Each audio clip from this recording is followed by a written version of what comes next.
Ladies and gentlemen, and welcome to the latest edition of the CEMEX webinar series.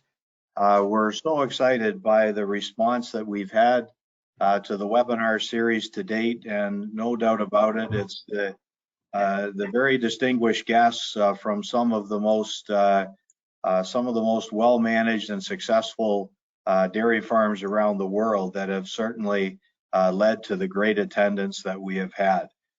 We're pleased to be on location with Marc and the family at Comstar today, and very happy that the CEMEX team is with us again today, helping us produce the video or the webinar.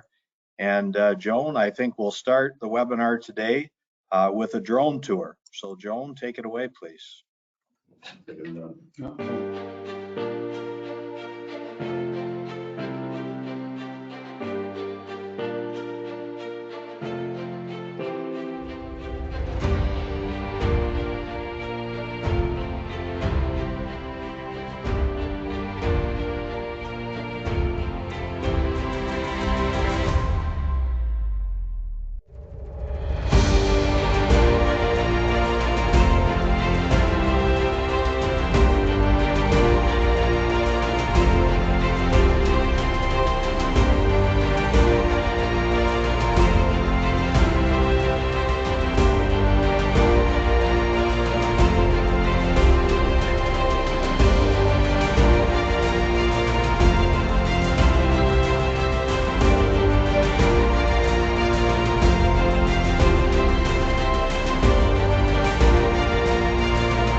Oh, thank you very much. And as we mentioned today, we're with mega successful Master Breeder Marc Comtois. And I think one of the things that has been key to Marc and the family's success through the years is their ability to adapt to change, their ability to embrace new ideas, new technologies, and to not be afraid to step out in front and lead. And I think that's really about what the focus of today's webinar is going to be all about. We're very pleased today to be joined by Delaval to partner on the webinar today. Marc and the family have recently installed Delaval robots in their new facility in the province of Quebec. And we're going to learn lots more about that as we move through the webinar today. At this point, I'd ask Jason and Marc Mimo, and Jason, if you'd like to introduce yourself and Marc as well, please. Yeah, thanks, Brad, and thanks to CEMEX for the great cooperation that we've had for bringing robots at Comstar. We're certainly very proud of the Comtois family becoming part of our Delaval family as well. My name is Jason French. I am the VMS Solution Manager for Delaval. So VMS is a voluntary milking system, and I work across Canada and the US. And with me is Marc Momo, and Marc is part of our herd management advisory team across the North American region, and he looks after Quebec and has worked very closely with our Delaval dealership Provencher and their staff to have a really good start up here at Comstar. So we'll be back a little later to talk a little bit more about the management side of the new robot barn. So thanks, Brad. Thank you. That's great. Jason and Marc, welcome today. A few housekeeping items. First of all, as with most of the webinars and go-to meetings that you would attend like this, the audience is muted so that we can maintain our sound quality as good as possible. We'd like you to use the control box panel on the right-hand side. There is a question section there where you can enter any questions that you might have. And we're pleased to have CEMEX's key account director, Peter Van Beek, with us today. and Peter will be monitoring these questions as we go through the webinar, and we'll take some time at the appropriate times to respond to some of those questions. If you experience any technical difficulties, we have an email that's up here on your screen, cmexwebinars@cmex.com. Send a message through there and we'll try to help you as best as we can. One other feature of the webinar today is the handout section. On the right-hand side of your screen, you'll see a little arrow for handouts. If you click on that, you'll have the ability to access and download a little bit more detailed information, both in English and French, about some of the items, and probably a little bit more than we'll have time to address here in the webinar today. The webinar is being recorded, and those of you that are not able to stay for the whole webinar, or if there are some that have registered but not able to attend, you'll be able to access that later on at both CMEX's and Delaval's websites in the virtual dairy tour section. So with no further delay, we'll get to the main event, and very happy and pleased and honored to be joined by Marc and Steve Comtois. Marc and his family are going to take us through a bit of a walkthrough of their start in farming from 1976 up until today, you know, when they've adapted to some change in their business. Marc is a master breeder. He's a Hall of Famer. He's owned top LPI sires around the world, top breeding sires, and some of the best cows and cow families that the breed has ever seen. So the agenda today, Marc is going to take us through a little bit of information on the farm, talk about the success story, but then we're going to get into family succession and transition to robots. Jason and Marc are with us, as we mentioned, and are going to take us through a tour of the facility and the 6 VMS B300s that are located there at Comestar. And then Steve is going to take us through some of the details of the updated operation. So with that, ladies and gentlemen, welcome to the meeting, Marc and Steve. And Marc, I'll turn it over to you. Okay, thank you, Brad. Thank you, CMX, and thank you, Delaval, to offer to me to present some part of the story for 40 years. We like to go to fasted, and I'd like to salute every breeders in there. Lots of people, lots of breeders passionate, similar to us, and see, I know some breeders is possible to take my place now, but I do my best, and I talk my story is a personal story, and we're proud to have a chance to continue the story with the crew and the family. We're starting in 1976, and I stopped the school at 15 years old, and I buy a small farm at 10 kilometers to my father, and I have 125 acres in there, and we have 40 head. And the first year we sold this is all grade, and we sold those cows, and we buy 20 cows during the first 12 months. And we have all purebred after that, and we're starting all purebred, and we're starting to the show. The second year we're starting the show. In 1979, we have the bulls is coming in the first place in the Royal Winter Fair, and I have some demand for the bulls, and I decide to put the bull in the sale. I have a passion for the sale starting that way, and I sold the bull at 1979 for $8,000, and the bull is exported in Italy. She's opened the eyes for me, and I'm starting Comstar in the good way. Very proud at this time.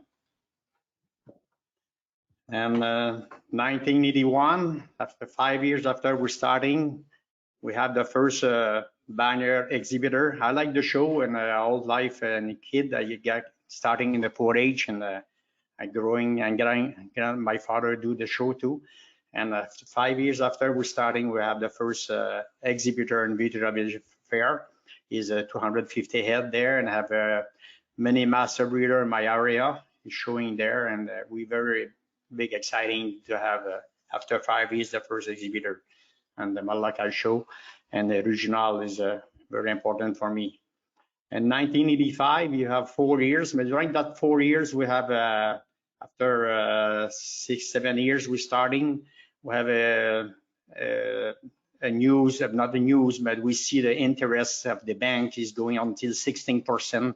It's very different of today, but I like to talk for the young kid, sometimes it's tough, but we know that all life.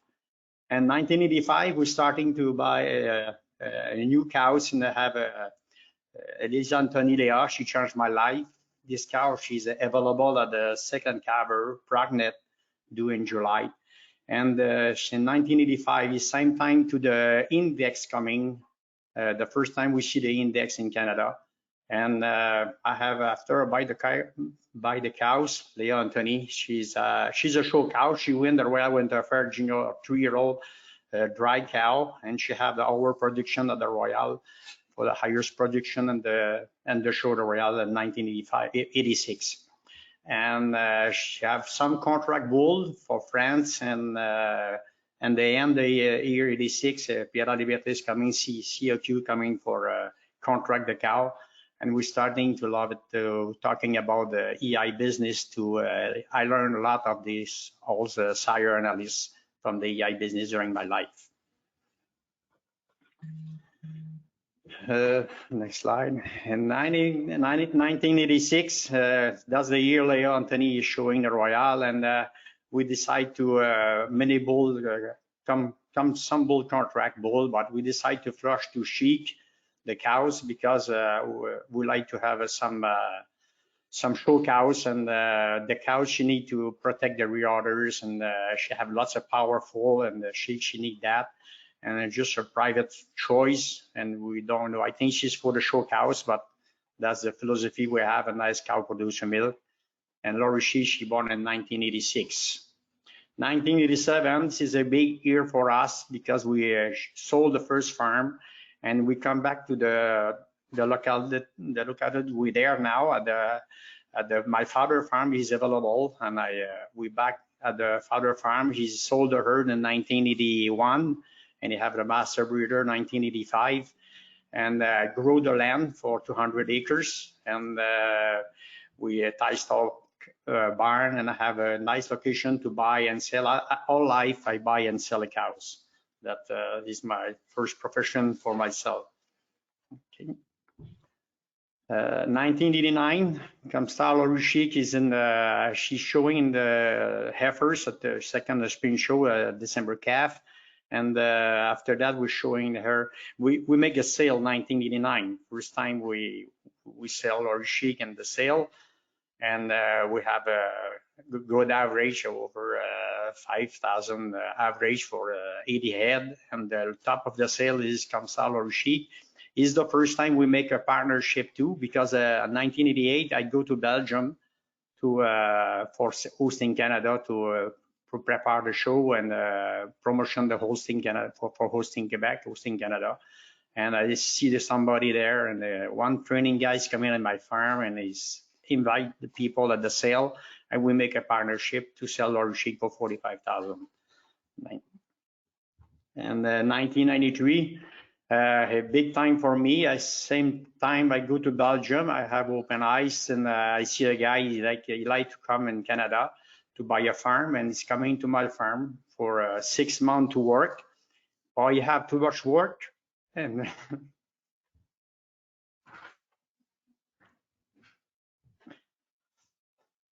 we make a partnership with him.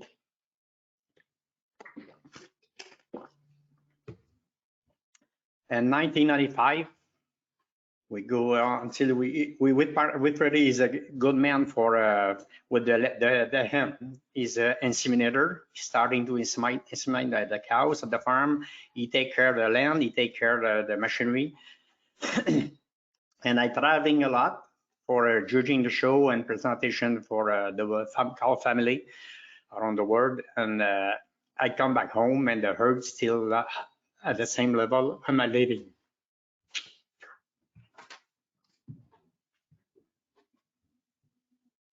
$1995 is a big year for me too. That's the first Master Breeder. This trophy is a great honor for me because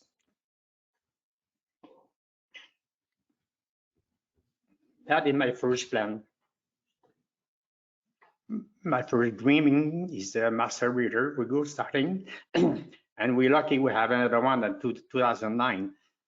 14 years after that, we have another second Master Breeder with my partner. We are very proud.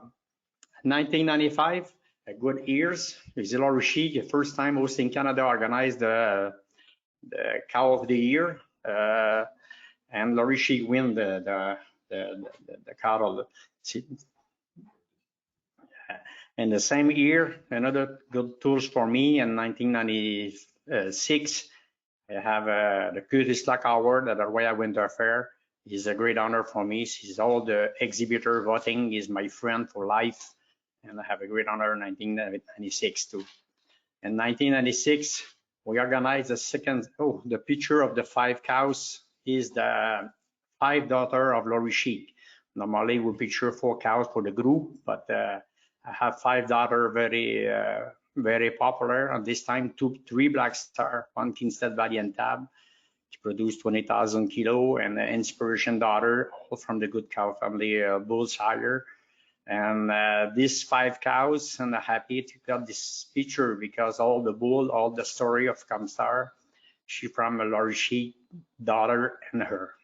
And the next generation, now we have a 14th generation of those. 1996, we have another sale, the Comstar breeder sale. We have this the highest average we got, 73 head for almost $10,000 average. And we export some heifers, starting exporting some heifers to Europe. Have 10 head going to Europe in that sale.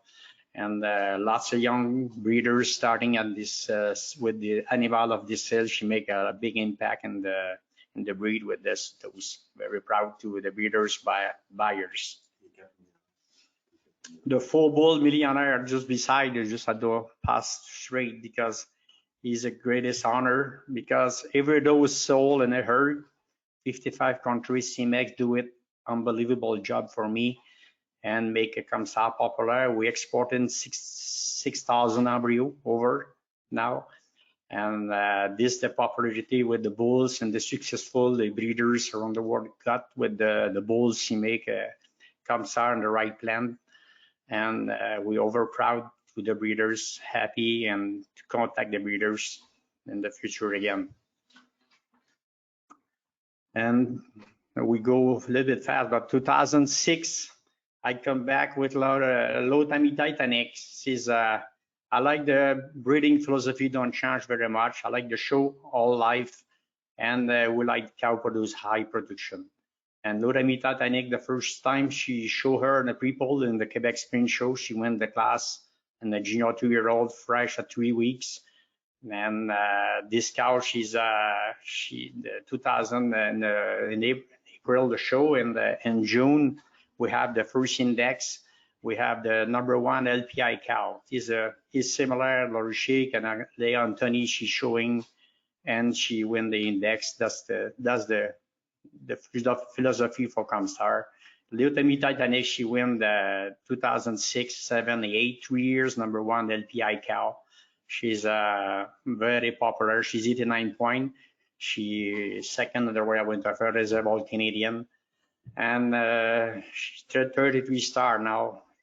That is just the daughter is in Canada. You have a lot of the daughter, granddaughter of her around the world.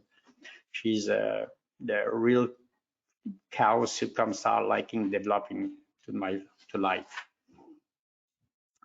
In 2013, he's a daughter, is a granddaughter of Lotami. The name is a Goodwin, and we back Goodwin to the highest cows index because we like the type, the nice cow produce a milk for a long time. That's the most profitability for cow for breeders for myself. And Lotami, she's a high production cow, 16,000 kilo of first calf, and she very good, 87 point. And she coming same time and to the index cow, the 2012 and 11 is starting to talk about the genomic. And Lotame, she's number 3. And normally we have a lot of contract for those cows, but at this moment, the bull market is starting for the heifers. And this cow, she's the first cow we're going to in vitro. The first in vitro we do it is this cow. We've signed them to Transova in USA to make a mini calf before calving, and we have lots of heifers. But we know the genomic coming, and the first bull available for those cows is in the US. And we go to in vitro heifers, and she produces 6, 7 or 8 heifers and couple bulls. But she changed a little bit the way because the genomic, the bull mother, she changed for heifers that time a lot. And those cows have lesser market of the year before we have with those kind of cow. We put her in a sale of star, and we sell her for $80,000.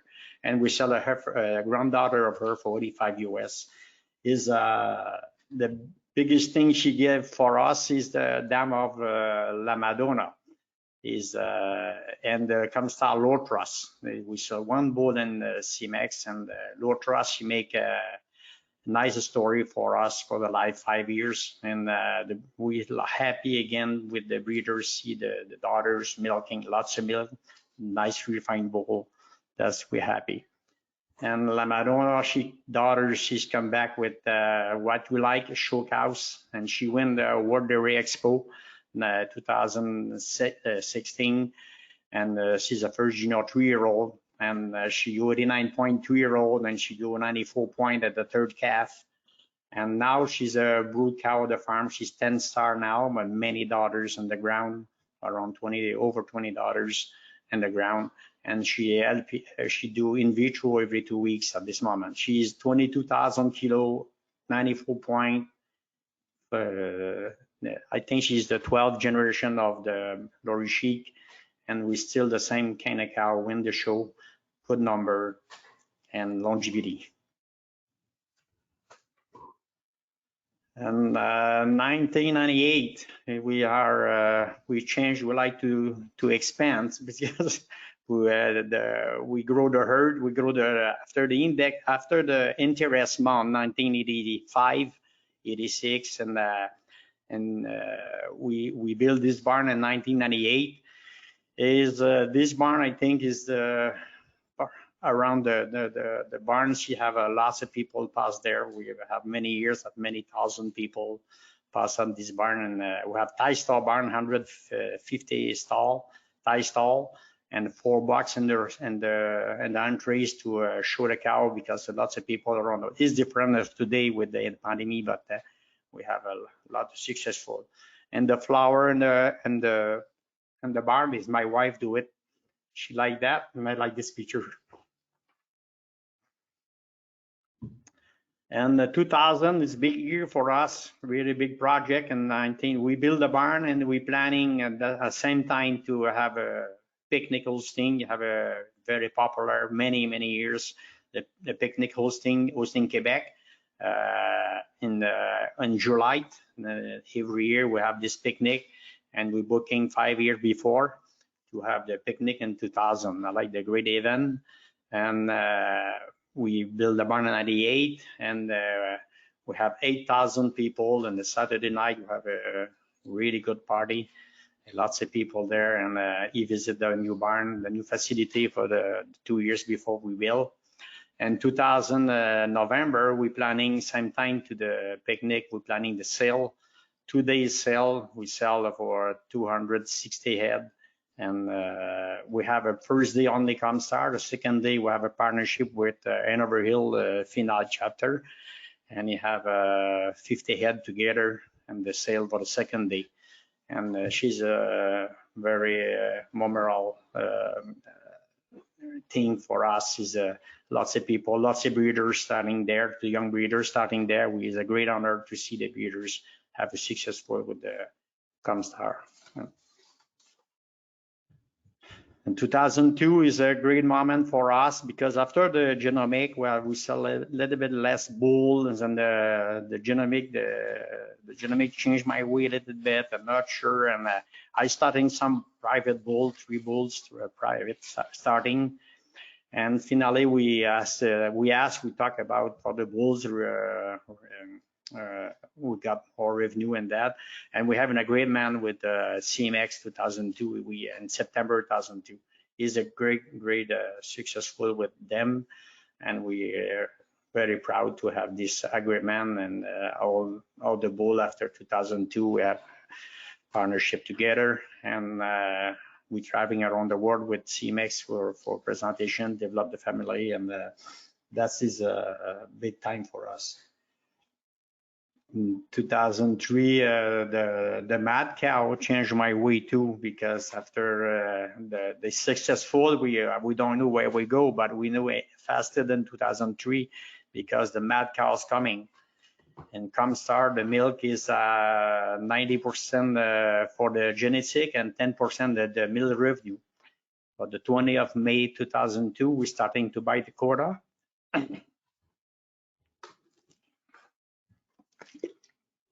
And we still buy.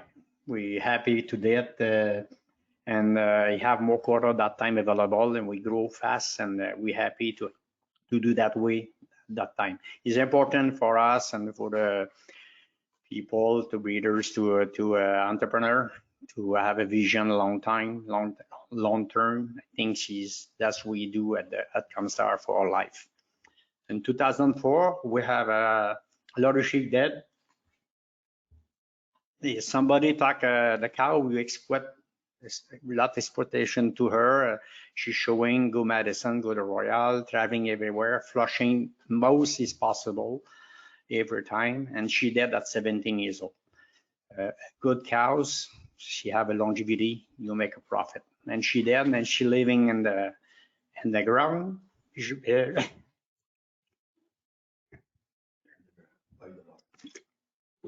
Like the barn, on the front of the barn. We're proud of that. We have a nice word for her. Patrice Gosselin make a nice word. Everybody is possible to come to see the sign. In 2007, we have a great honor. This partnership with Pretty. This people is over a friend. He's over in the family. And we buy the partnership to make a room for the family. You have kids too. I'm not sure you stay in the farm, and I have a development, and then we got to have a land some available, and we talk together, and we make an exceptional deal together. And he still work for us, and he's still here today. See my great friend. See my great friend Peter Frank, you have a partnership, and I have one too.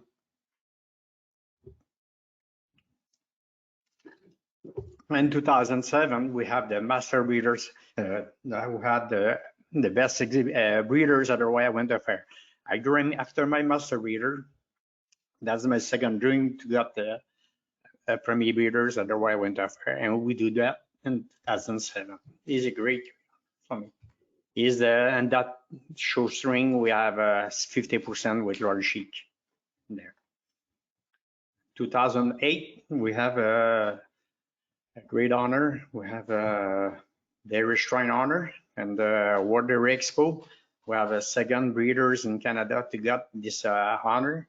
Is very exciting to that, and I see the museum in Madison, 1981, and traveling to Madison first time. And we visit the museum of the dairy shrine, to the breeder, to the agriculture, make a special thing for the agriculture in USA, and the second breeders in Canada got this honor. I'm very proud. Thank you very much for the breeders voting. And Holstein Canada 2011, have a merit superior. I remember that a little bit because we have a nice party, but we have a great honor for Holstein Canada. I work with him starting Master Breeder. I work with the classification with Holstein Canada, and I have judging around the world. And I thank you very much, Holstein Canada, to this honor, and we continue to work together. And 2013 is another big turn for Comstar. We're planning that after 2007, 5 years we stay with me in France, and to move we have only one people like to stay the farm is one thing, but we have 3 or 4 is need to have a more planning to do that. And we invite on Louis Carson, 1 people exterior for 3 months to work on the farm, to planning, to know everybody. And finally, we stay with Steve, Kathleen, Julie, and my son-in-law, Julien, partnership in France. He's France, you have 50, everything what I have, and a bit more maybe. But I think it's very important for the breeders to planning because the day you will make an association is not big thing. Is you need to planning the end of them. That is the way. And the first thing for Comstar is the family. Second thing is the farm. That is the way. 19, and you have a question with that is no problem. I like to have a question, but we're proud today in the end. But we're proud the partnership we got now, and we have that's the most thing for Comstar. The vision he got is similar in us, and that's we over proud. 1999 and 2016, we have the great honor to judging the Royal Winter Fair. I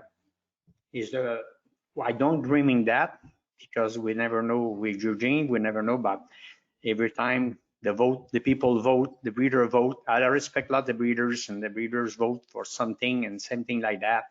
She's a great honor to do that. Is a show very popular and the most important in around the world, and she's a great honor for me to do that. Thank you, breeders.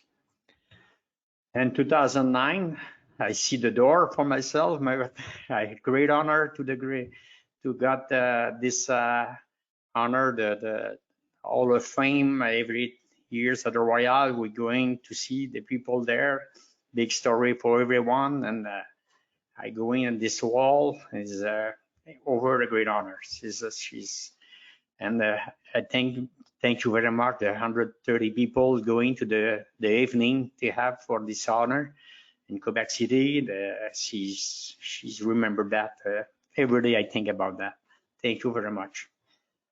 And another honor to a big honor BD last year, and the breeder vote again. The breeders most influence the last 25 years is great. Is over because that's I win that with the family. I win that with my wife. I win that with the Laurie Chic. And the breeders successful you have around the world. I visit many countries and many herd show. And anytime we see a daughter from a bull from Comstar or a granddaughters, and that's the way every morning we're making the cow for myself. Thank you. Yeah, yes, we still check the opportunity. We export the embryo for many years, and 2 years ago we going to a Swiss Expo.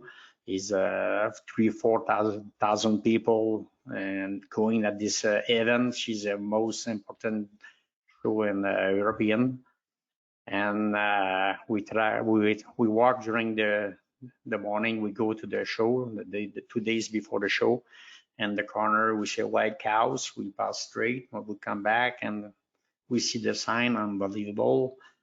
And finally we talk to the breeders.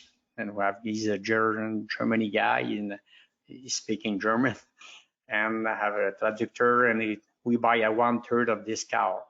It is important for the breeders to like to make a market, to make is an opportunity to make people enthusiastic. The honor of him. We buy 1/3. She's intermediate champion. And she reserved grand champion of the European show, the last Swiss Expo show, and and now she fresh at the second cover. We're very excited with that. Is the world marketing that's is possible. You do it. We sold embryo, sold the good one all the time, but because you never know, she's come back many times. Cows or heifers, the best thing she sold the best. Next one.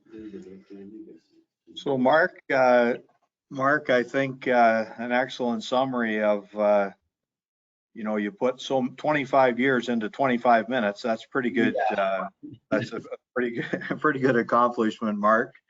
And Mark, there's two things that are clear. One is your family, your friends, and your partners are very important to your success. And I know that you've also been a good partner and a good father and a good husband. And I know that all of those relationships have been very important to you. And that certainly came through today.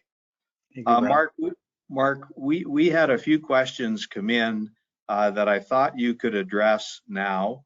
The first one is a little bit about breeding philosophy. What does your ideal cow look like, Mark?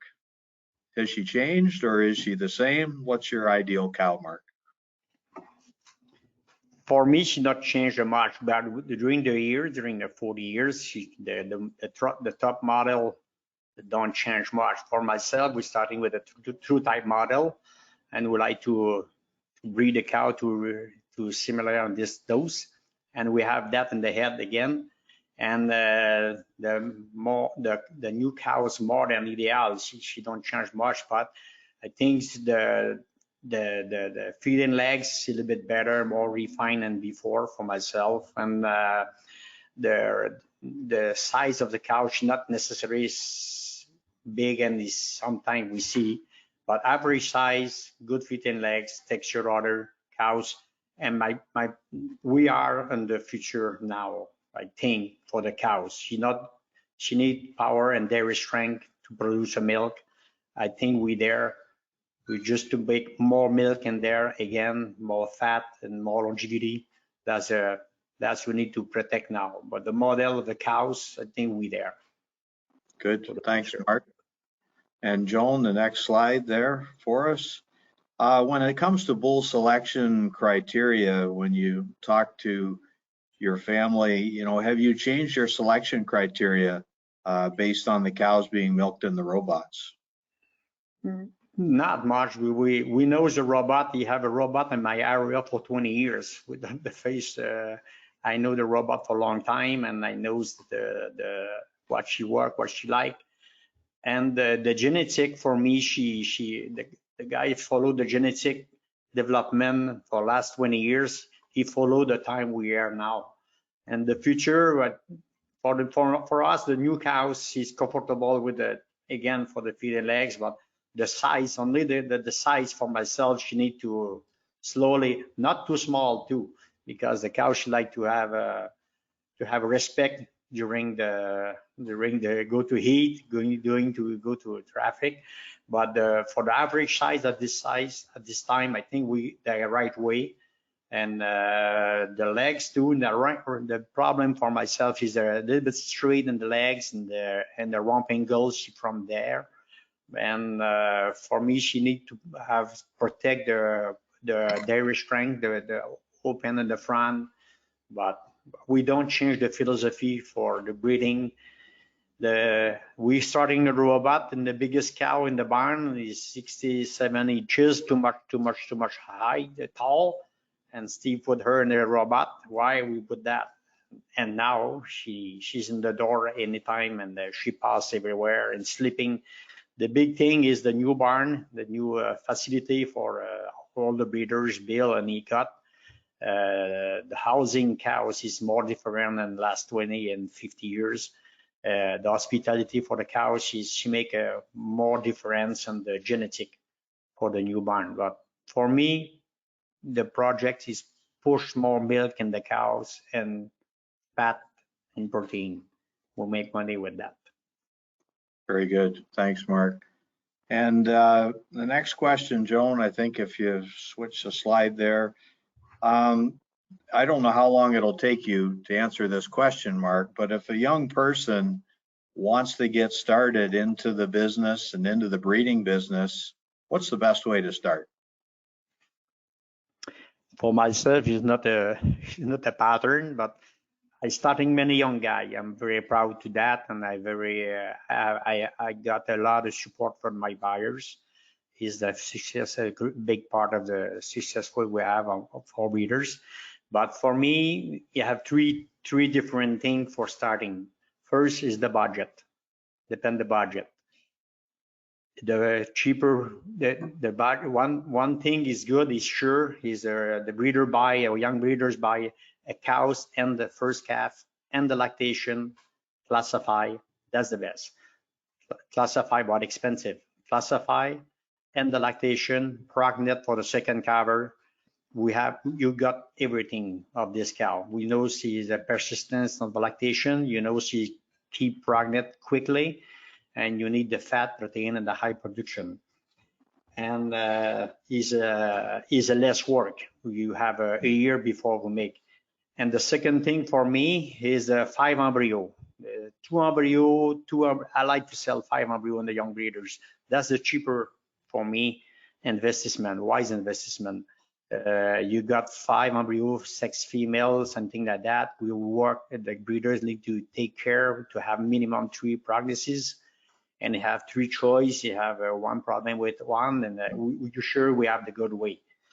And for myself, this time less, but many times I sold a small group breeders. I do that many times. The breeders buy 3 heifers. Is cheaper because the heifers bought the high pedigree, high index, or something like that, or nice genetic. 3 heifers and 3-4 guys. And I have a lot of guys make a lot of successful with that because he's flushing the heifer. One around the tree, she's a special one. We don't lose money with that. For me, for the young breeders, going only for the breeding program is the way. Okay, good. Thanks, Mark. The next question here is, what do you think Canadian genetics and Canadian dairy genetics look like in 2030? I think about that, but the dairy genetic, we need to take care in the future the consumption for milk. We don't know how many she go, and I think we like to take care 3 times for the dairy producer, and the genetic is the land is coming very expensive. What we know is there, the land everywhere around the world starting expensive, and the machinery is expensive again. And with the pandemic we have the good thing in there is the interest of the money. But I know for myself is one day she's coming high. But you need to a very businessman guy in the future for the dairy milk. And the genetic, for me, the level of the bulls is we there, same I talked before. I think we take care for the rump angle, and we need to push again the production.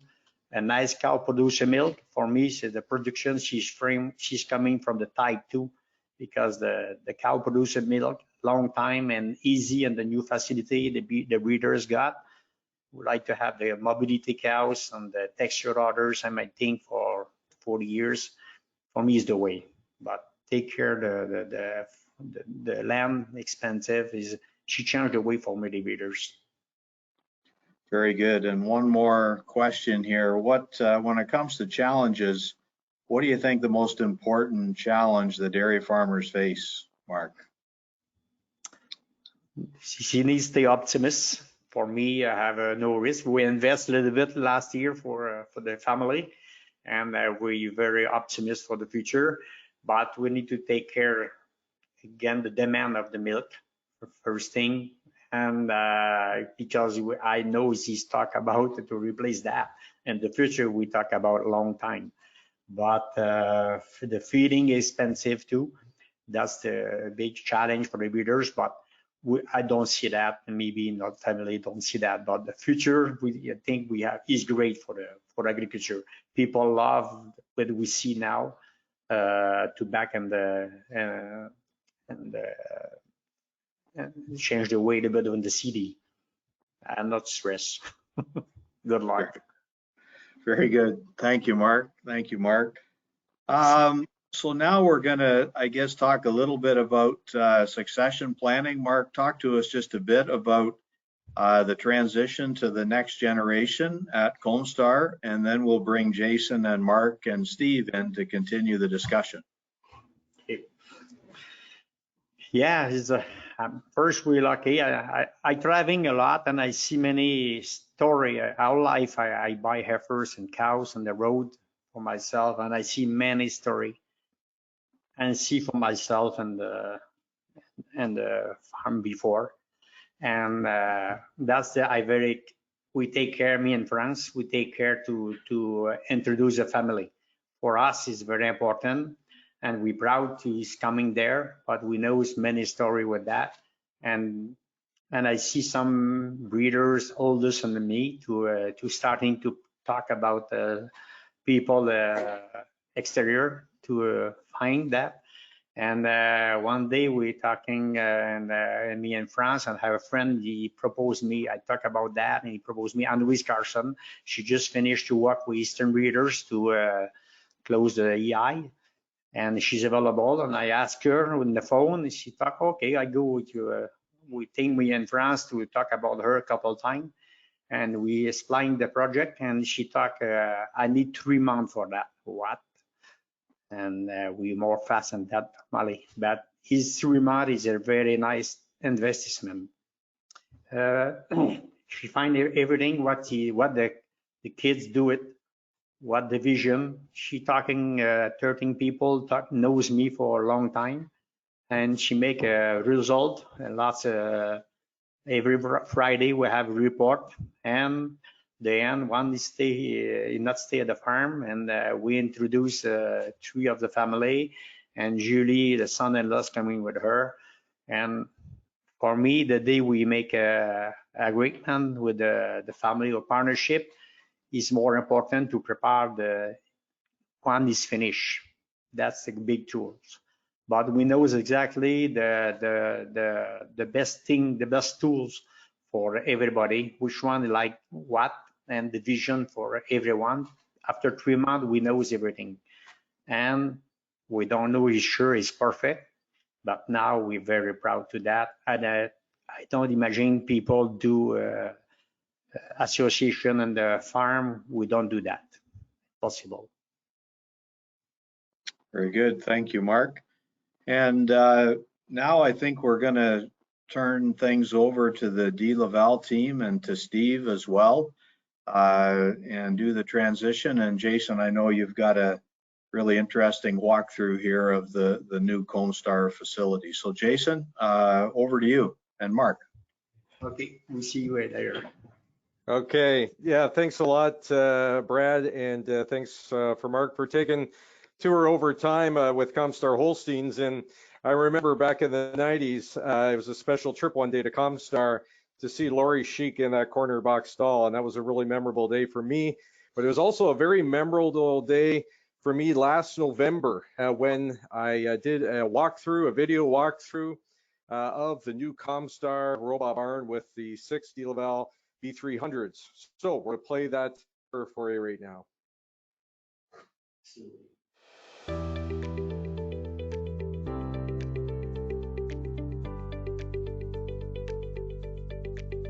Hey everybody, Jason French from Delaval here. We are at Comstar Holsteins in Victoriaville, Quebec, going to do a little tour of their new VMS V300 barn that was just started up 4 weeks ago. So let's go for a tour. So you'll see to the one side here, it's a 6-row barn. There is 4 robots and a toll gate configuration.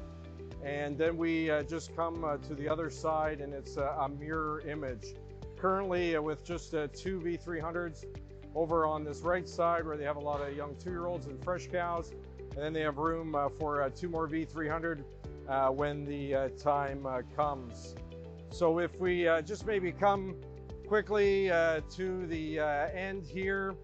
So this is a hybrid modified milk first guided barn where cows will have access to feed and one row of stalls on this side, but in the middle there'll be the tail-to-tail stalls that they will be able to go lay in, but they have to come through a selection gate.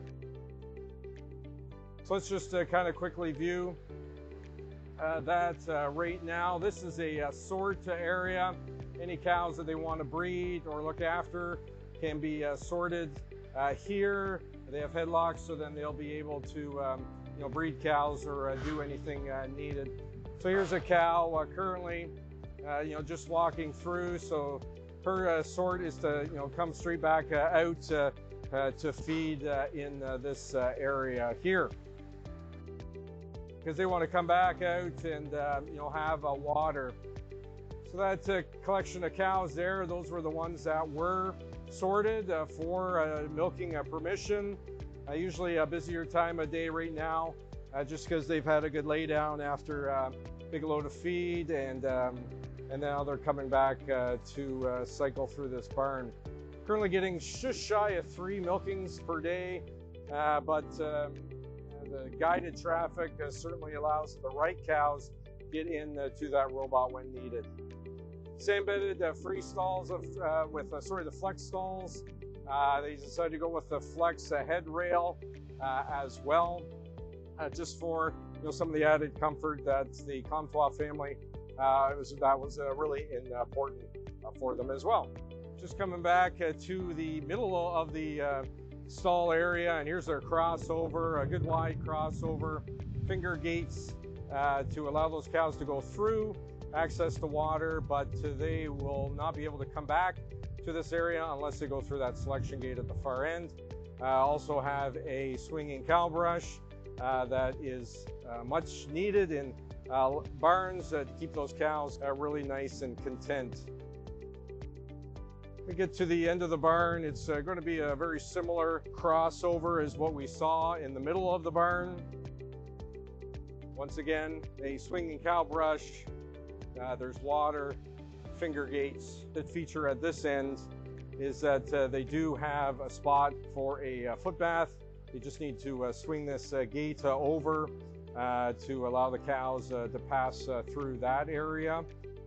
This is where the tail-to-tail stalls are, and then just like that black cow is, she's heading right down to the selection gate where it will decide whether she goes to the robot for milking or back out to feed.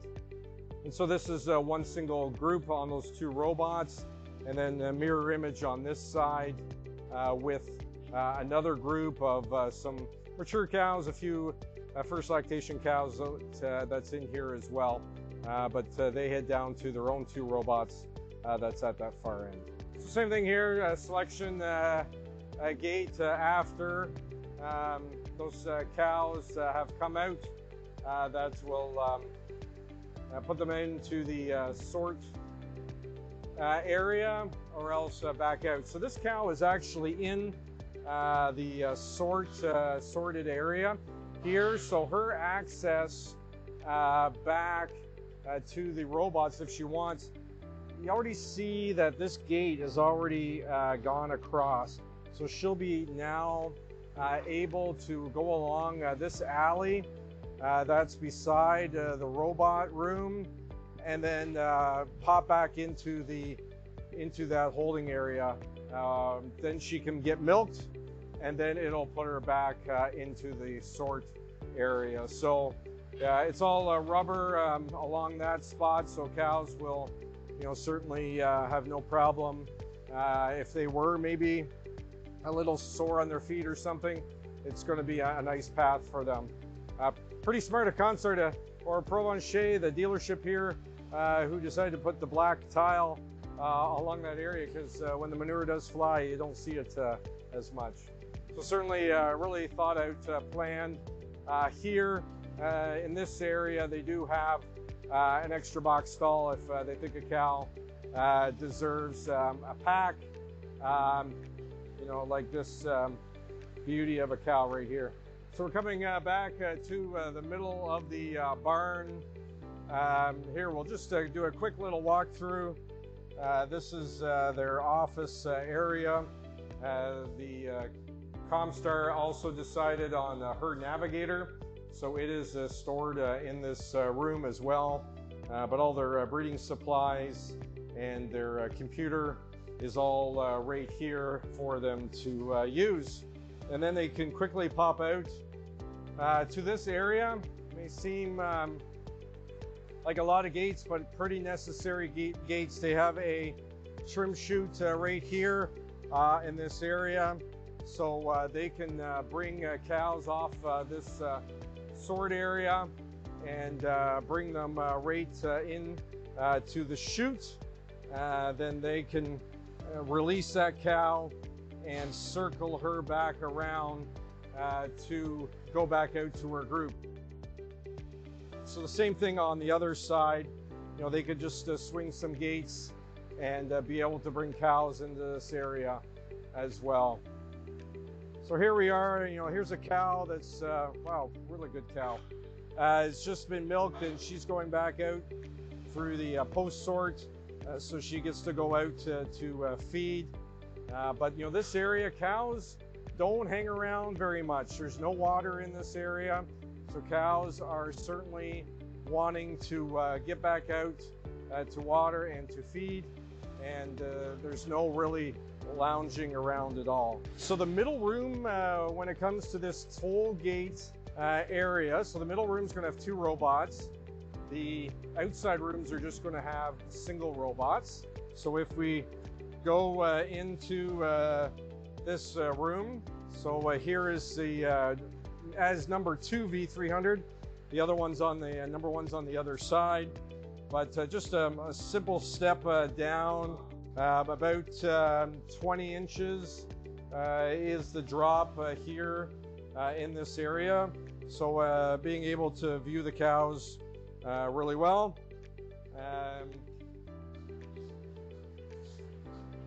And so each robot would be in each different group.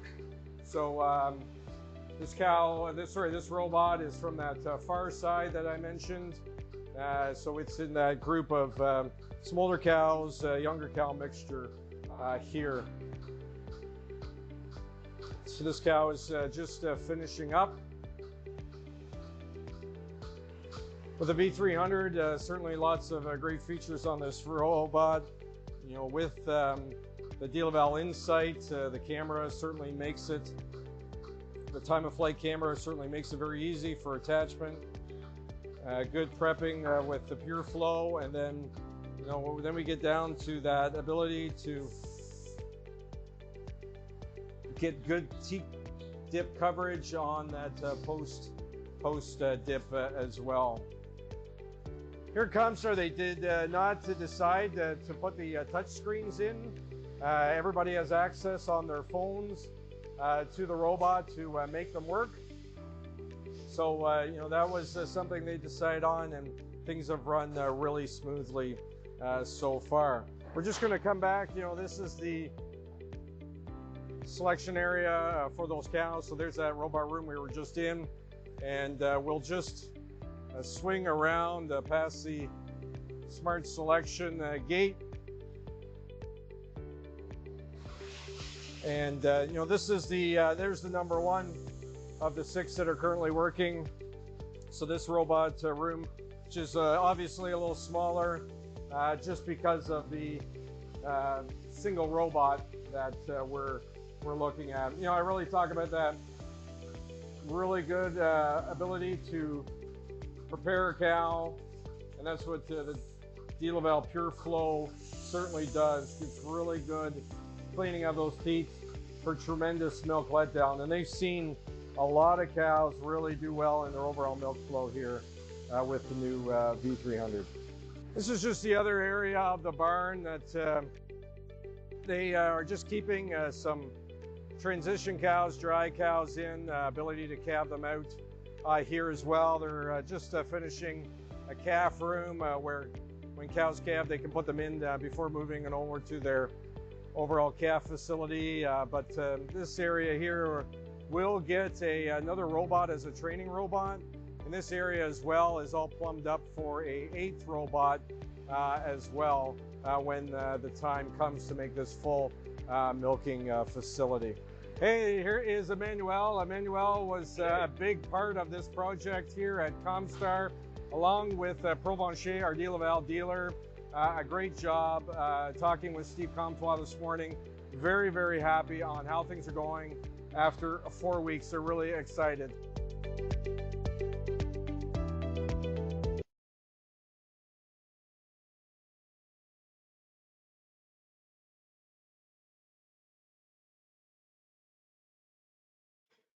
Yeah, I hope you enjoyed that tour. It was one beautiful, beautiful day when we were there last November. So really happy to have Steve on the line here to talk a little bit more about the barn and you know, some of the decisions that they made along the way. So you ready, Steve? Yes, thank you. First, I thank you, Jason, for the videos. The first time we see it is very amazing, beautiful, beautiful. Good job, Jason. Amazing video. Me and Mark, very proud of it. Thank you. Yeah, that's good. I try to get really nice looking cows in the video just for your dad too. So anyways, hey, let's get to some of the decisions that you made when you came to decide things here. So a lot of people, and this is what Mark and I are going to do, is ask questions that you had put in when you registered. You know, some questions that you wanted to ask Mark and Steve about the facility. So we're going to do that over the next few minutes. And a lot of people, Steve, were asking, you know, about the overall barn design. How did you decide on this 6-row barn, toll gate, and with guided traffic? First of all, the 6-row barn, we decided to build a 6-row barn because we like the natural flue air, better for the cow. And we also made the basement on the back to the main farm on the Delaval, on the top of the hill. So we have a little bit more fresh air come through there. And as we go with the hybrid ventilation. So in the winter, the window are closing and the air come through the top of the barn to make sure we don't have any frog comes to the robot into the barn. And because here in Quebec we are very cold and very hot weather, so we also put a cyclone fan to make sure the cow have enough air in the summer when the very hot day. We go to a sand bedding and green stall for the comfort of the cow. We have already this at the farm, the main farm on the 18 road, and we see that the cow very more happy on sand and green stall. So we decide to go all for the comfort of the cow with this barn to make the cow more happy. And we go to the guide traffic because we visit many farm in US, and this is where we think is the more profitability from the robot because the robot is expensive. And we figure it out the barn to have a minutes work to do to have the less people. So all the work, the barn is all central in the middle. So you come to the barn, you go at the office is in the middle of the barn, and all the breeding area and health area of the cow is in the middle of the barn. So easier for the worker to work. Yeah, and we're just moving around this barn. This is the Delaval 360 virtual tour. So we're able to go to different parts of the barn and show you different things over the rest of the webinar here. Just talk a little bit about your decision to go to guided traffic, because we know in Canada, US, that you know, a majority of all our barns are free traffic barns. But when we get into, it seems like larger facilities, it's going to a guided traffic system. So just talk about some of the benefits that you really find from that. For us, we decided to go with the guide traffic. We visit many farm before this set to build. First of all, we wasn't sure about robot, freestyle robot, but with the people, we need people in order to work, and we decided to go to the robot. And when we see the first time the guide traffic, for us, we figure it out, and it's making a lot of sense because I see some place and the cow just go to the robot, turn around and not get milk. And for us, it just makes sense. And now the robot just make the more cow as it can. The cow never separate the cow. We have a selection gate. And with the selection gate, I think with the good thing is we can say to the computer, this cow give that much milk, she have that number of day of milk. So we can say this cow need to be milked 2 times a day because she's taking time, she not more milk 3 times a day. So the selection gate made the fact that the cow would need to go 4 times a day could go, and the cow have to go 2 going, and rub up milk cow 100% of the time. And that's for more rentability for us. And good thing with the selection gate, she count how many times the cow pass through the gate every day. So it gives you a good average of all health the cattle is. So right now the barn cow travel about 40 times a day. So me count, turn around a lot, go eat, go sleep, and go drink a lot. And it's make for the facility much easier work because the cow have go past the robot by themselves. The selection gate put them to the waiting room and they have to go to it to get exit. Right on. That's great explanation. The other question that I'll have here before we go to Mark is, a lot of people are asking, why did you select Delaval? And then, working with our Delaval dealer Provencher, what was your reason for doing that? The right navigator is, I think, is coming couple of years now with work with Delaval, and me and my brother-in-law are looking a lot for it since it started. And the Delaval Provencher dealer in my area, we work from him since many years, and he have a very good crew, very good crew. We very recognize all the job they do at farm, very appreciate it. And we know that Delaval know how to milk cow since year, because I think we milking cow at Comstar with Delaval since 40 years. And the gate traffic, we know that Delaval have the best expertise from the gate traffic in the company, and we know that the new V100 is very milk a lot, and he's fast, and we like the way he work, the way he put the teeth, and the way he wash the teeth. We very like it. So that's why we go with Delaval, the 3 main thing. Great. Yeah, thanks for that explanation. Hey, now I'm going to pass it over to Marc Rameau, our advisor for the Quebec province, and certainly works really well with the Comtois family and Provencher. So Marc, I'll let you continue on with the questions. Yes, so thank you. So everybody, hi everybody. Good afternoon, good evening. So yes, we're going to talk more about the management aspect of what happened when cows were moved from the regular barn to the robotic barn. So we have many questions from our audience. First, we're going to look at the graph we see there. In the first few weeks, we were able to start with right around 50 cows, and that's mid-October 2020. And by the middle of December, we were already able to milk easy 62, 63 cows. So the startup was really successful. So one of the first questions, Steve, we have from the audience is that how did you prepare your cows prior to moving down to the new robot barn? What did you do? First, we bring all the tie-up cow to the barn, because most of them, couple of them have been tied up since months, so they need to remember back the mobility to go walk, to go into the feed, and learn to pass the finger gate. It was very easy, by the way. We're very surprised. We think it's gonna be missed, but no, cow just going through, no problem, and learn where is the water, because they habit to have everything in their place. So first we remove the first week all the tie-up cow, remove it. We move it the 13th October. We start the first cow milk, and so the 12th after milk we remove all the tie-up cow, and Mark said I will never make tie-up cow anymore, so we take everybody to there. So the same night we bring everybody, and so morning we start to put the cow with tie-up, and after a week when the cow get through easy, we remove a couple cow from the freestall outside. And after we let the cow, we have a calving cow in the same barn, so we let just full up the group with the cow who's calving every day. Okay, and we know the startup was really successful. What would be one of the key, I would say the key factor that made that startup so successful? The crew from Provence, a very good crew. We have a good planning for starting.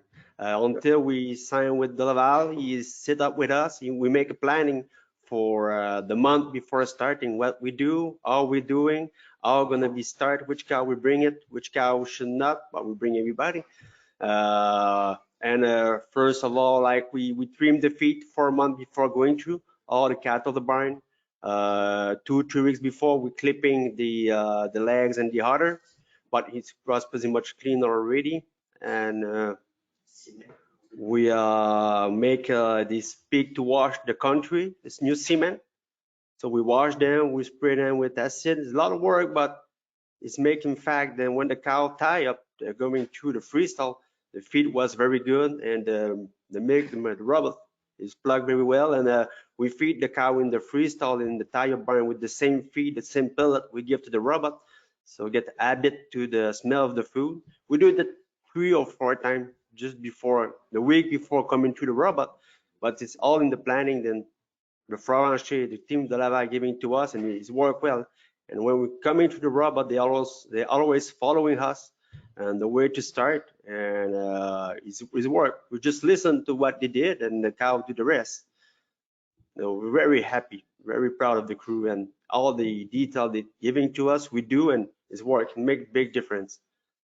And yeah, the one thing very nice is we see we don't put any computer on the robot because we're never there.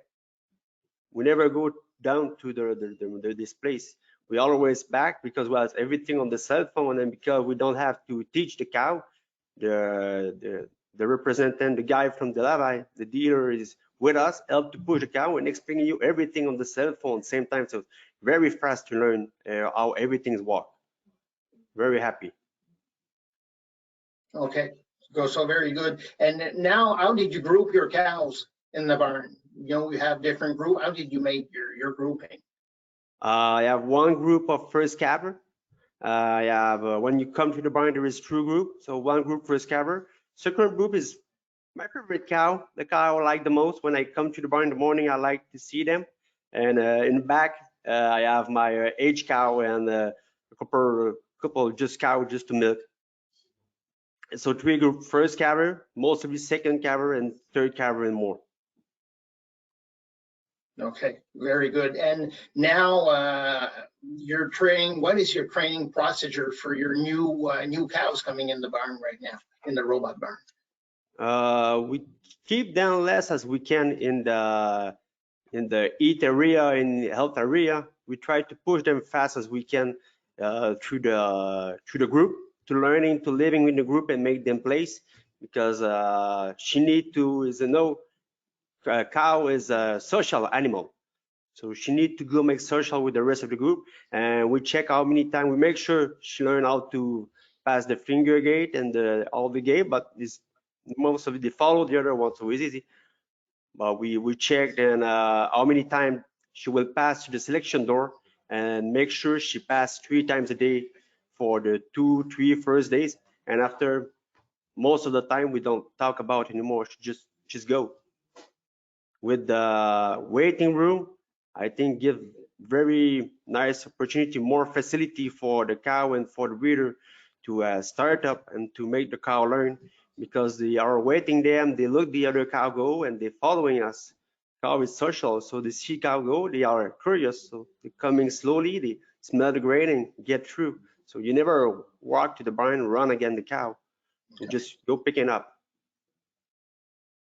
Okay, so very good with this. Now we're going to move into the feeding aspect. So we have a few questions from the audience on feeding. So when you moved your cow from the old barn to the new barn, is there anything you change, or how did you change your feeding overall? But we always feed a lot with the corn silage. but need to pass to a total mixed ration to a partial mixed ration. So now we give about 35 kilo of corn silage, 6 kilo of liquid whey. We have it in the area, about 7 kilo of alfalfa, and a little bit of mineral, soy, and canola. Okay, and how do you manage the feed in the robot? We have 3 kind of feed in the robot because I think it's the cheaper way, and we have a pellet feed, glycol pellet, and a high protein pellet for the high production cow. I very like the way with the 3 feed because I like to push my best cow with the high protein feed to give the most as you can, and I work a lot with the herd navigator for the glycol pellet for the fresh cow to make sure to not get ketosis. And in average, cow will have, in the top production cow will have about 5 kilo of pellet, and at the end lactation they are having 2 kilo of pellet. And with the dealer and the feeder guy, we split in 3 groups. I have one group 0 to 21 day with feed pellet and glycol pellet. And after I have one group 91 day to 80 days was feed pellet and high protein pellet. And after, depending if she's keep going milk or not, is moving automatic for only pellet or with high protein pellet. In average, everyday average, all the cattle give about 2.85 to 3 kilo of pellet by day. It's very low. We're very happy because people send move to robot. You will see cost of the grain will be a lot expensive, but it's not too bad. Okay, that's good. So that's good. And another question about feeding and how did you manage your fresh cows in the first few days? Fresh cow, but first of all, the calving they are in the area already on sand bedding and green stall, so they're quiet. We have a practice robot. Is an old kind of robot we buy. We put in the same place than it should be in the barn, and they only give the pellet, so it's help the fresh cattle to get to the robot and get pellet. They know we have pellet into it, and we just remove them to straw bedding the day of calving. We check all the time, and when she starts to calve, we remove them there. And after calving, we put to the healthy and breeder cow room. There's an 8th place area back to the robot there. But until she's feel good, we move it fast as we can in the group 2, just to make sure. And we follow us for the first 7 days, and we make sure she pass 3 times a day to the robot to make sure she eat the pellet. And because first time they still a little bit stressed, more for the heifer, the first calver. The second calver, they're learning faster for me than the first calver, because the first calver is still stressed by touching the udder. But it's work well. We just make sure after 1, 2, 3 days, she get to the waiting room. So we try to push her in the middle of the day when there was not many people there. So yeah, she have the time to go slowly to the robot and find her place and go through it. Okay, good. So we now we're going to move into some question about the herd navigator. I know you really like to talk about it because you really like the tool. So, but what? So we really have to answer that question. What was your motivation to include a herd navigator in your management system? Like I said previously, the herd navigator was one of the main things we moved with Delaval for me and my brother-in-law. My brother-in-law, my right arm, was in charge of the reproduction of the cattle and the health with together. And we're looking for the herds his lungs because we see all the herd navigator could do with the progesterone test. It's just we have to see it to believe it almost. But you really see all the progesterone figure it out, going up and down to see if you get good eat. Even the silence eat, you can see it with it. And also for the cyst, you just make amazing job. And as a breeder, we know all the cyst is a trouble to figure it out, because you need to make the vet bring it and to see it just to make sure if they have or not. But now with the herd navigator, you can see it very easily, and even for the anestrus cow. So, and what is nice with the herd, see, every intervention you do it on the cow, you can see the reaction right now. So we have a cow, we have a cyst. I just shoot to produce to estimate or anything else, a product, and you can see after 2 or 3 days the cyst is leaving, or if it's still there. If it's still there, you know, to another intervention. But it's the protocol we're having before 721. Now we're very cut it because most of the time after one intervention, you see then the cow reacted. So we cut a lot on the product with this. Good. And you were talking about BHB also. What is your, I think you like this too. What is the benefit of having these BHB tests for ketosis with your management? For the ketosis for the fresh cow, BHB for the ketosis is just, that's worked very well. Very, very more than it should sometimes, because it told you a cow is like very high in BHB. She's a ketosis, but she's still giving like 42 kilo at the 2-week fresh. So say, no, the cow is okay. So, but it told you so fast, then now we prevent the cow more than we treat them. So most of the time I just go to the feeding place, I hop the pill from Gickle, and I don't talk anymore. After 1 day, I say, look, she stay high and she eat the grain. So I bring him back to the healthy place of the robot, give some glycol, and after for a couple of days, and I see she's still high, or I see the milk wants to go a little bit down, because you see every day. And when you have a problem, the herd navigator know it, and he take more tests. You know, every time when she's coming in heat, he take more tests, and after he take less. So when she has ketosis, he take tests almost every time he get milk. So we very see always going up. So if you don't see, if you can see up one treatment, you just pass to another level. You just try something else. So is for the ketosis for the fresh cow, we can treat the cow a lot before the milk coming down too. We don't see this. Maybe if we go with the rotary system or piler or anything else, we have to see the cow going down in milk, but it's already too late. You're already losing money. So now we see it way before something happened. For the big cattle, I think is a good thing.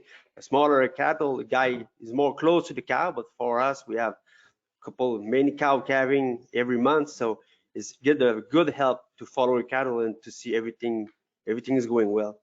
But for the progesterone, everybody should have that. Yeah, so that's why if to finish on herd navigator, if there's one thing that the herd navigator really improved that made a big change, what was this big change using the herd navigator? Oh, I think for the cyst, the cyst is make big difference, because as breeder, you never know. You see a cow eat, you breed her, and after you see her eat again 3-5 days after, oh, she was a cyst. But now you can see already, so you don't breed her, you already make a treatment, and that's make the reproduction go very fast away, way better. Okay. For me, it's the biggest efficiency. For see the cyst, treat them, and the cow is not reaction. We don't have to make it all protocol. You just go 1 shot of fertilin and the progesterone going up, so you know she's starting now. You don't have to make all the protocol.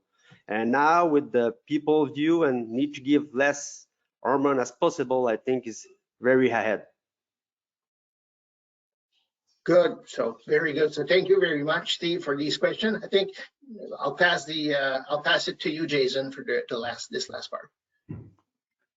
Yeah, thanks, guys. Yeah, and some great comments there, Steve, for sure on the progesterone side. And, you know, we certainly have that in our new V310 robot with Repro. But we had some questions on what your labor is like, because a lot of people go to robotic barns because the labor situation. Just talk about how many people you have working in this barn and what kind of the daily duties, routines are for these people.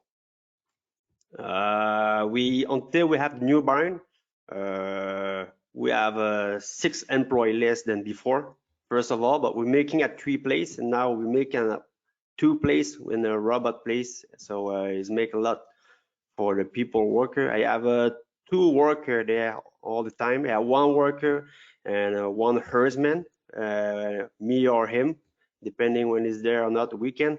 And there is only 2 people, about 45-hour weeks to run the barn. One automatic come for the manure and to look after it, and the stripping the sand, and my herdsman. It's easy. You have so many data with the herds navigator. Every morning it gives you a plan of everything you should check. So you go to the computer, you click the cow, put to the healthy room or the breeding room and back to the robot. And after you go walk through, you pass the cow. You only pass the finger gate. Don't push to the gate because they're coming, too many people coming in the same time. But just pass through the finger gate.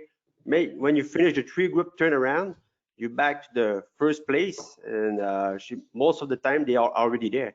So give some hay, close the headlock, and you do what you have to do. And after you bring him back, one thing is nice is the herd navigator who told you when to breed them. Most of the time she's running all around and she's crazy, he told you then when to do it after. So when you come into the healthy place back to the robot, if you want cow, we have a fresh cow just of the day. She will not get run again to the other cow all the day because you bring them back to the robot only when you need it. And that's for the work is make big difference. And you have, when we're starting, we have some cow get more time go to the robot, but you just put them to the waiting room and let her the time. We have a couple of age cow habit to be tied up, and the first day we push her to the robot as crazy with 3 people, and after we say wait, we give her 30 minutes alone and she get to the robot by themselves. It's very efficient. Yes. We made the feedback 2 times a week, and same time we pass bobcat to removing the sand, and 2 times a week, every 2 weeks we put some new sand. But that's it, easy, very easy to walk through. Yeah, and you're right on, Stephen. Thanks for those comments, because let the selection gates, let the robot, and let the health sensors that you have help you with that work, and that saves a lot of labor. Hey, what's finally here? The last question is, what are your goals? What are you guys looking to get out of this facility, or overall, what's the dairy operation goals for the next few years? Yeah, give my father a little sleep. I think we'd be happy to have some time. The main in the long-term hope, we think the barn is built for 8 robots. Now we have 6, but everything is ready to have 8 robots into this barn. And I think we are able to think about making 1,000 kilo quarter into this barn. That's make 125 kilo by robot. But for now, I'm not even 6 months start, and I produce around 93. So I came with the selection of the cow and the cow getting habit to the robot. I think it's something possible. That means 70 cow by robot, 1.8 kilo quarter each. So we think it's something possible. So that's the goal we like to have it. 1,000 kilo with 8 robots. Right. Yeah. So certainly Canadian system. We have people from 46 countries, on this webinar here. So that's how your quota system, the system works in Canada, is by kilos of fat produced per day.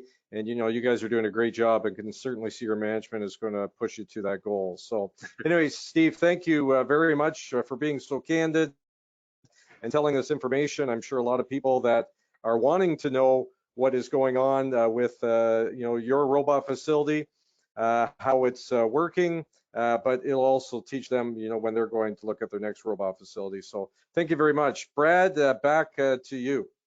Thank you. Yep, thank you. And we brought Mark back in, and Steve, and thanks Jason and Mark from Delaval. Thank you. Very, very informative, and I think a pretty good look at the next few years at Comstar. We have Peter Van Beek with us, and just before we turn it over to Mark for the final for some final comments, Peter, do you have a few questions that have come in on the chat line? Yeah. We first of all, very impressive story, and we had a lot of questions being sent in.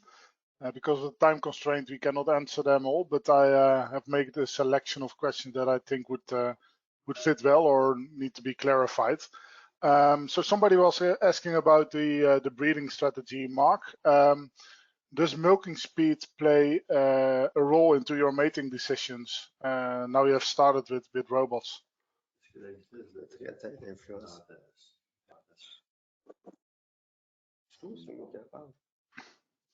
Yes, it's a long time we do that. Steve do the same, but we sell a cow. We talked before. We sell a cow for 20 years on the robot guys, and we knows which one the last 20 years, which one in the development the cows you need to produce for the robot.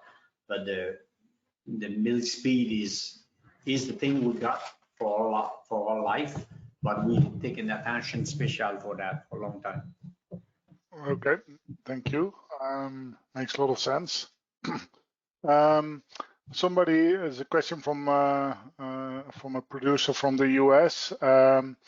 He was asking, how do you handle the cow tasks like vaccinations and those kind of things without the headlocks? Steve, could you explain that? Yeah, but with the guide traffic, most is pretty much easy. Like the day I have to do my reproduce, I just the cow always turn on the same way, so I'm just turn on the other way. So they will come to the finger gate, they cannot run around, and we don't put any more headlock because we don't need them. The herd navigator already told us if it's pregnant or not, and when we need one, we already bring it back to the health and the breeding room, back to the robot where the headlock are. So with the separation gate is make a big help for that. We have this number of headlock, and I don't see until 6 months we don't use all of them already. Okay, yeah, and I think makes sense. You have a lot of tools available, like the herd navigator with your sorting gates, to actually do still individual cow management, but on a large scale. And I think that's very impressive, Steve. Somebody was asking about the glycol supply. Is that in a pellet or is it in a liquid dispenser? How do you supply that? Pellet. Okay. There's a question from Mark, and I like this question a lot. It's a question from Argentina, Mark. So what percentage of your success has to do with training, with the power to be self-taught in what you do, and how much has to do with courage that you have when you take a new challenge? Il demande quel pourcentage que tu accordes au marketing, ton habileté marketing, ton courage de l'avoir fait, ou The vision of breeding is it never changed for myself. I like the nice cow, and I'm a show cows guys, and I like the show all the time. But first the revenue, and it's starting with nothing, and the revenue is the milk. The first revenue is the milk for many years, and every nice cow, for me, a nice cow produces milk. That I just meant the genetic, the size of cow, the production of cows. But for myself, starting with cows, you need to produce the milk. That's my first way. Well, we don't change the vision for that, but the type cow should change because we have a chance to have a bull selection, and we stay with the same way. We take care for the cell count, the quality orders. For me, is a big thing to make a cheap price of milk because the cow have a good healthy. She's a big important for me, great important for me. And in full Comstar, the new generation, she's follow exactly the way because we work on the same way for a long time. But for me, the production is the cow, the better construction, the better type cows. She's produce more milk and cheaper milk for life. Okay, thank you. There's a good question for Steve. It's a question that's always asked for people that had just gone through a process with a great new design of the barn. Somebody here from Canada is asking, is there anything about the design of the barn that you would change if you had to redo it again? It's always, sometimes, you have something or you think we should have thought about that, or Steve, do you? Quelque chose qu'on changerait sur l'étable. Not so much. We happy last year. Well, this year is more expensive. We happy we do that last year. Well, for myself, I'm proud to the family visit many farm. We like to take thank you for everybody received Comstar for last 5 years too, because I know she's a high investment, but I don't like to decide the stuff for me, but the family decide what he like. And after 3, 4, 5 months, we so proud to that, because I like to see the boil tank. I talk a bank tank, and with 2 people in there. Every morning I go at 5 o'clock, 5:30 to see the calving, and you have 1 people or 2 people there, Steve or the horseman or the one guy to take care of but I know imagine that before. I see many freestyle and many, but we're so happy to see is a goal for us.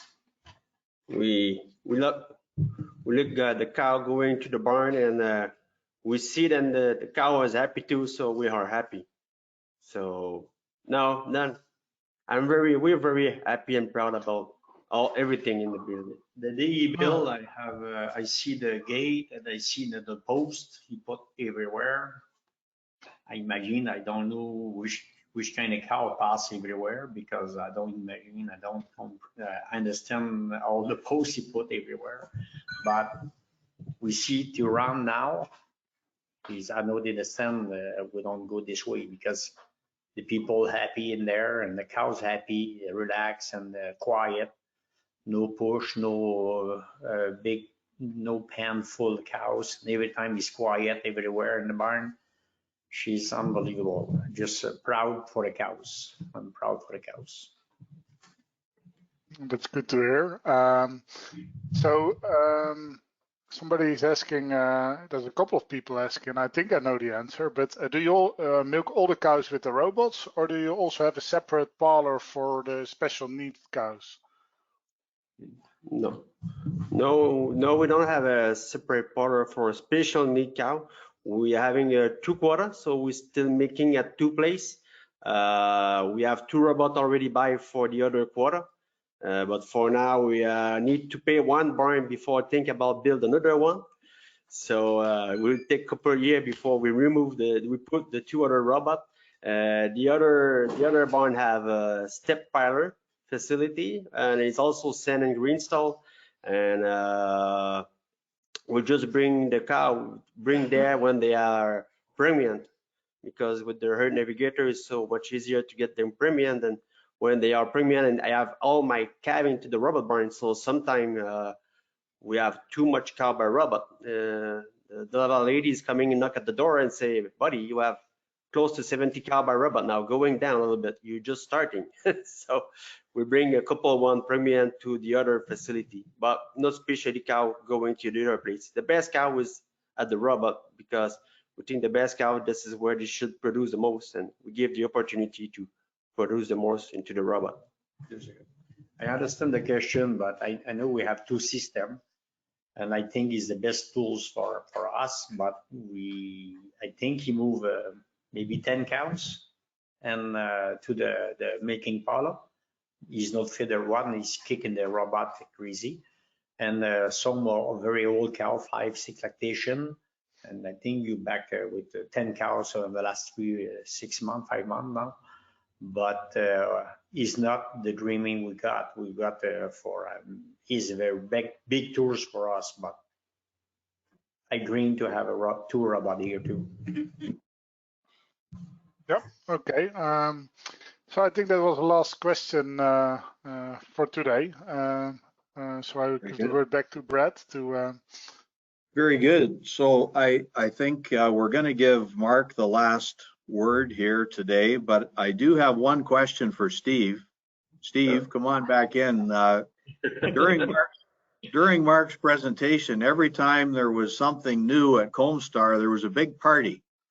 So when is the big party? That's when when COVID is Yeah, we need another big party, I think. But congratulations, Steve, on the facility. Tremendous. Thank you. Thank you. We'll do this. We'll do something one day. Yeah. So Mark, I will let you finish the webinar today. Yeah, I like the picture in the base because that is the future. And I'm going old. I have a really good healthy. I'm lucky.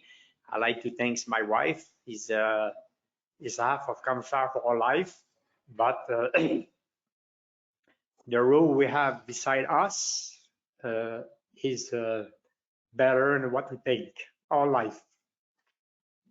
Take a beater around the world, and I like to promote.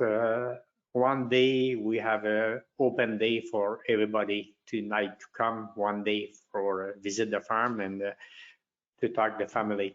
That's a big thing. To thank you, CMX, thank you, Delaval, for the professional organization you got. Thank you very much, everybody. Welcome. The day is possible. Everybody welcome same day. Thank you. Merci. Thank you very much, Mark. And with that, I'll just remind everyone that the session today was recorded. So you'll have an opportunity to go back and take a look at it again. There's also handouts in the handout section. Thank you, Mark and Steve and all of your family. Jason and Mark from Delaval, thank you. And thanks to all of our CMEX team who helped to put the event together. We look forward to seeing everyone at the next session in the webinar series that will be announced very soon. Thank you, everyone, and have a great day. Merci beaucoup. Thank you. Welcome. Merci.